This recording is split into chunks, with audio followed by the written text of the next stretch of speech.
Indonesia harus menelan pil pahit ketika di lanjutan laga kualifikasi Piala Dunia ini menerima kekalahan pertama mereka dari tuan rumah Cina. Kekalahan ini sungguh sangat mengejutkan lantaran Indonesia diunggulkan pada pertandingan kali ini. Buruknya pemilihan susunan pemain yang menjadi starting line up menjadi sebab kenapa timnas Indonesia kalah pada laga ini. Bagaimana ceritanya? Yuk kita bahas. Bagi yang gemar sepak bola, like dan subscribe.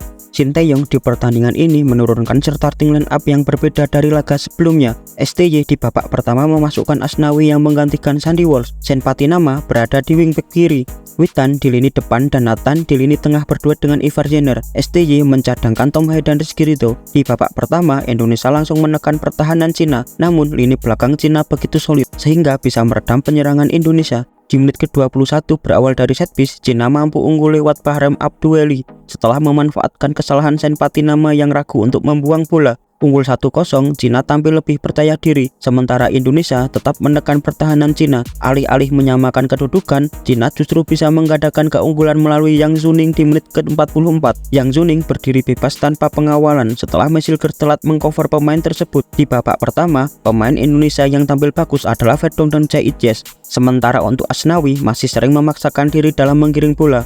Untuk Witan masih sering ragu dalam mengambil keputusan. Meski Indonesia menguasai pertandingan, bahkan penguasaan bola sampai 75%, Indonesia masih tertinggal dari Cina.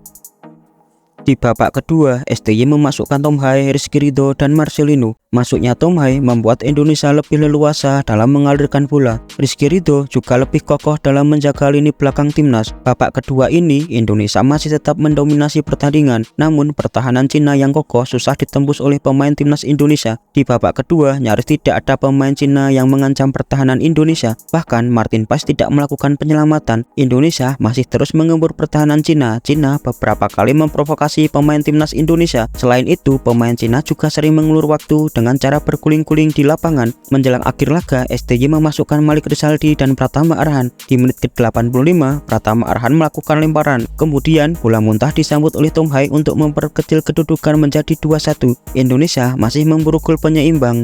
Namun, solidnya lini belakang timnas Cina membuat keunggulan 2-1 Cina bertahan hingga peluit panjang dibunyikan.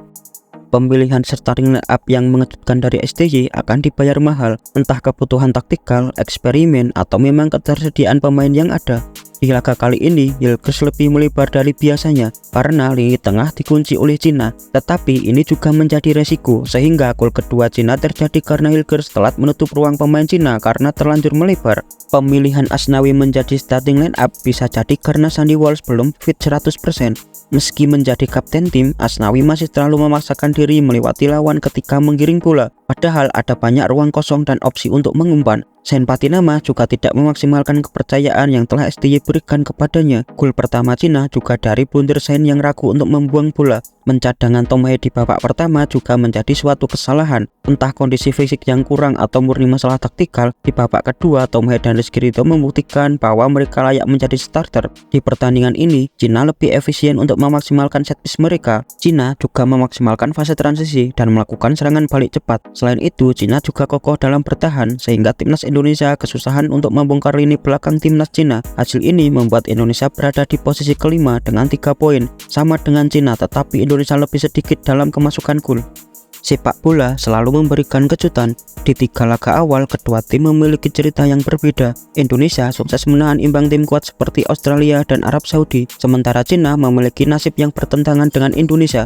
Cina mengalami 3 kekalahan di laga awal. Laga ini diprediksi menjadi momentum timnas Indonesia untuk meraih poin penuh. Selain itu, Indonesia juga unggul segalanya atas timnas Cina. Namun, sepak bola lebih dari sekedar data. Mentalitas pemain di lapangan juga mempengaruhi pertandingan. Kemenangan ini menjadi salah satu motivasi bagi Cina. Cina seperti mengalami bangkit dari kubur setelah menang atas Indonesia. Sementara bagi Indonesia, kita diingatkan untuk tetap membumi dan jangan terlalu jumawa. Selain itu, fans juga harus menurunkan ekspektasinya. Meski ada peluang lolos ke Piala Dunia, namun target peringkat ketiga atau 4 adalah yang paling realistis bagi timnas Indonesia. Indonesia masih memiliki sisa 6 laga, 4 laga home dan 2 away. Jika Indonesia ingin memperlebar peluang lolos ke Piala Dunia, Indonesia harus memanfaatkan sisa pertandingan yang ada. Apakah kalian masih optimis Indonesia lolos ke Piala Dunia?